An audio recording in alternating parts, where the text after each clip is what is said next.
Okay, we're ready for our interview session number 2 of the day with the Loyola University Chicago Ramblers. We have 4 student athletes today. No particular order. It's Clayton Custer, Dante Ingram, Andre Jackson, and Marcus Towns. Questions for any of the 4 guys? Okay, guys, we'll go on your right, basically in the middle of the room. Again, please state name and affiliation. Oh, you have the microphone back there. I didn't see. Okay, we'll go back to the back. Lights are bright. In the back, and then we'll come up toward the front. Brad Galbraith, Fox 4 here in Dallas. Questions for Andre. Selection day, you see Dallas pop up. You're returning home. What is it like? What's it like being here now? It was an amazing feeling. As soon as I saw that we was in Dallas, I jumped up and screamed, and like 10 seconds later, I was on the phone calling my mom, telling her that I was coming back home to play. I've had like a lot of people that want to see me play college ball, and now they get that chance to, so it's a great feeling. Okay, let's come forward here on the toward the front, inside aisle. Adam Grossbart, Dallas Morning News. You guys had the big win over Florida earlier this season. What kind of confidence does that kind of game give you moving forward in a season?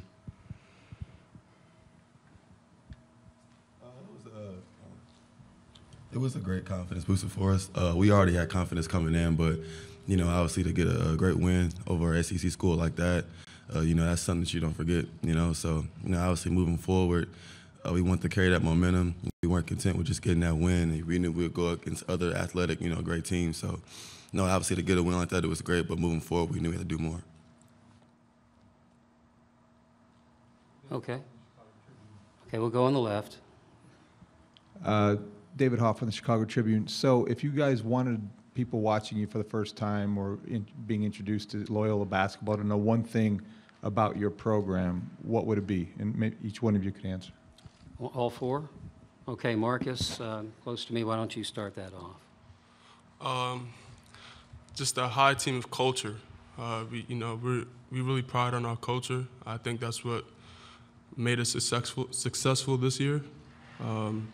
You know, our coach always drives our culture during practice and games, and you know, if we get that culture into our games, we knew that we would have a really good season, and I think it showed, and this is why we're here. Okay, Andre? Like going along with the culture, I'll say it's the little things. We focus on a lot of little things that help us for the bigger picture, like high hands or like short closeouts, no middle and everything. So we focus on the very small details that help us become great. Dante? I say unselfish team. You know, each of us, like we got like 6 guys on the team who could score 20, you know, each night. But we do a great job of spacing the floor and moving the ball. You know, we don't really care who scores. So I think that's a great thing and why we're such a big threat. And Clayton? Yeah, I think they pretty much covered it. But yeah, just like our togetherness, I would say. We're so close on and off the court. And I think that in clutch situations in the last 4 minutes of games, I think that really comes in handy because we trust each other so much that we're going to get the stops that we need to get at the end of the game, and we're going to continue to move the ball and space it. And I think that's been a huge part of our success this year for sure. All right, let's move to the right on the front row. Guys down here. Wendell Barnhouse from The Athletic for Clayton and Marcus. My limited understanding of your guys' offense, and you kind of mentioned it there, is the spacing. Do you think that your offense is very difficult for a team to prepare for because it seems like you guys just sort of read the defense as it goes along? Is that a fair understanding? And do you feel like that's given you guys a little bit of an advantage this year that it's hard to prepare for? Marcus? Yeah, I mean, I think you hit it on the head. We really space the floor. That's what we try to emphasize. Like they said, we're really unselfish, so I think that plays a big factor. We don't really care who scores the ball as long as, you know, we just keep moving the ball and sharing the ball and, you know, just seeing everybody score. That's just, it's just good for us. So, yeah, I think if you just space the floor, share the ball, I think that's why we're a really good team. And, yeah. Yeah, I mean, I think Coach Mosier has done a really good job of getting us to buy in on spacing, and we push at opportune times when we have the opportunity to push it and run. We're trying to do that, and if we don't have some, we're gonna run some, and we have really good actions that have worked all year. our ideas on spacing and stuff makes it really hard to guard, and especially with the unselfish part of our team. I mean, if we space the floor and we're unselfish, I mean, it's hard to match up with us because we have so many weapons for sure.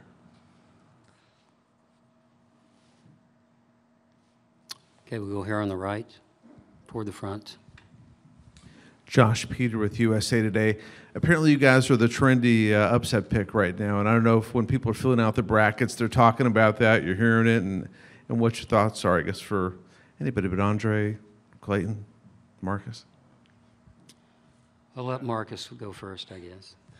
Yeah, I've seen there's a lot of media attention going for us right now, but, you know, we just try not to handle those distractions right now. You know, we're just focused on our team and what we have to do to win this game. We have this thing that we say, just have our blinders on, you know, just block everything out and, you know, just focus on us, focus on our togetherness. Just look forward to this next game and what we have to do to win this game and set our game goals for this game. Yeah, we try not to really look at it, but they really have us as an upset pick, but you know, we're chasing still, so. Andre? I've said this before, if we play how we play, then we could beat anybody. So I think it's just focusing on us and handling our business, and then we'll be able to get the win. And you wanted Clayton, correct? Okay, Clayton? Yeah, I mean, we've definitely seen all the stuff. It's hard not to see it with today's social media and stuff like that. But, I mean, we have the ultimate respect for Miami, and we know they're going to be a really, really good team. I mean, they're a top ACC, one of the top teams in the ACC, so we know they're going to be good. But we've done a good job all year of respecting our opponents for sure, but we, at the same time, have the confidence that we can go in and play against anybody and win games in this tournament for sure. Okay, let's go to the left side here in the middle. Shannon Ryan, Chicago Tribune. Andre, what's the story with how you wound up at Loyola out of community college? How did they find you, or how did they get on your radar? In JUCO, we went to the Junior College National Tournament up in Hutch, and I had 2 really good games. And then after the second game, Coach Porter came to the hotel and talked to me, and I don't know, we just clicked. And then when I went on my visit, I liked everything that I saw. I respected the culture. I understood where the program was going, and it was a perfect fit for me. Let's swing back to the right on the front row. Wendell Barnhouse from The Athletic for Dante. It's been a long time since Loyola's been in the tournament, and there was a lot of pressure on you guys to win the automatic bid because otherwise you might not have gotten in. A lot of people would say, okay, they've done enough, they're satisfied. I get the impression that that's far from your guys' radar, right? Can you kind of explain the mindset that you guys are kind of starting a new season here? Well, first, you know, we didn't look at it as like pressure.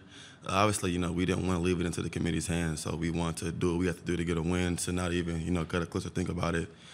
And, you know, second, you know, we're far from content, you know, as you said. We're not happy to just be here. You know, just like any other team, when to get here, we want to compete and want to win games. And I think that, you know, this team is very capable of that. And, you know, just going forward, that's all we're focusing on. We're not looking at it like, oh, like we're here now and that's the end of the road for us. We want to go in here and do whatever we can do to get wins. Any other questions? Okay, we'll move to the left. Each of you, do you have a specific NCAA tournament memory that comes to mind when, as far back as your first one that you remember watching the tournament as a kid and imagining yourself in the position you are now? All 4? I'll pick on you, Marcus. Why don't you start? I think it was my first kind of memory of the NCAA tournament was when I think where Mario Chalmers hit that shot when he was on Kansas. I think that was like a really exciting moment, and I think that was like my first fond memory of the NCAA tournament growing up as a kid. So yeah. We'll move to Andre. I don't know. I can't really think of anything in particular, but I was a big Duke fan, so just hearing about Duke every year, I've always picked them in my bracket. So, but now it's changed. How about you, Dante? For me, just coming up, you know, always seeing, you know, also you got the Dukes in North Carolinas and everything. They're always having that success. But I like seeing Cinderella stories as well, and seeing teams have like success that people didn't expect to have, and obviously seeing like those one shining moment songs, and I mean that's something as a kid you grow up, you want to be a part of that someday. So to be a part of it now is a big, I'm happy to be a part of it. And Clayton? I grew up in Kansas, so my dad went to KU, so I grew up watching KU, and I remember KU actually, well, the Mario Chalmers shot in the national championship against Memphis was one of the things that will always stick out in my mind just because I was watching that game. And when Mario Chalmers hit that three to send it into overtime, that was definitely one of the moments that I'll never forget. And then also Butler making the run when they were still in the Horizon League is definitely one that sticks out to me just because, I mean, obviously it's hard to do. It's hard to make it to the national championship game from the Horizon League. And they had such good teams and they played so hard, and that was definitely one of the teams I remember too. Okay, let's move toward the back. Last row. TJ Mahoney, Turner Sports. Talk about how it feels to be the team to break the NCAA tournament drought for Loyola.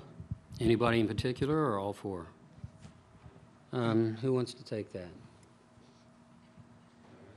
Clayton? We'll let Clayton go. I mean, it feels really good. I mean, obviously, it's been a long time. There's a ton of history around Loyola basketball with the 1963 team, and then 1985 team was really good too. It takes a lot. I mean, it's been a really long time, but the thing that makes it even more special for us to be the team that has made it to the NCAA tournament is we've brought like the buzz back around the campus. Basketball is important again around the campus and the community. So it's more than just us on campus. Like it's more than just us. It's about more than just us. It's about bringing basketball around Rogers Park in Chicago, and just seeing the smile on people's faces when they talk about Loyola basketball is the part that's special. Closing questions now for our student athletes. Let's go here on the outside aisle on the right. Maddie Kenny from the Sun-Times for Dante. We've already kind of touched on this, but people kind of see you as the Cinderella team. Even Sister Jean has a bracket called the Cinderella Dream. Do you guys view yourselves as that? I mean, we don't, like I said, we've said, we obviously, people have picked us as the team to be the Cinderella story, but like we just have had blinders. As Mark has said, we don't want to get too fed into the outside distractions and everything. We just want to control what we can control. Obviously it'd be great to, be looked at as the Cinderella story as we try to move forward and win games. But like I said, our main focus is just, buying into all the small things and, just getting ready for Miami to, begin that process. Last question here, right side toward the front. Josh Peter with USA Today for Andre and Dante. Apparently, students across Chicago today are participating in a national walkout in protest to gun violence. Chicago's been particularly hard hit. Just wonder how you feel about what's happened in the last few years with gun violence, and if you have any thoughts about gun control and things that might be able to solve the problem or improve the problem. Did you say Dante and Andre? Okay, Dante, why don't you go first? Obviously, me, living in Chicago and being from Chicago, I've lost friends to gun violence, and I've seen it happen so much around the city of Chicago, and that hurts. I mean, you don't want things like that to happen, but I mean, I don't know. I think that there needs to eventually, be rules for, who can get, the owners of guns, who can own guns. I think they need to, tighten down on that because I feel like there's a lot of people, especially in the city of Chicago, who own guns who shouldn't. So I think if we can, somehow try to, cut that down, then that'll help. And we'll finish up with Andre. I guess, I don't know, it's guns and the people. So you have two sides to the story. You have people like who know, like who's responsible with guns. So I wouldn't say guns are all bad, but then you have people who like misuse guns. So, I mean, I guess it's just two sides that, of the story. Okay, guys. Thank you very much. Thanks for coming. Good luck tomorrow.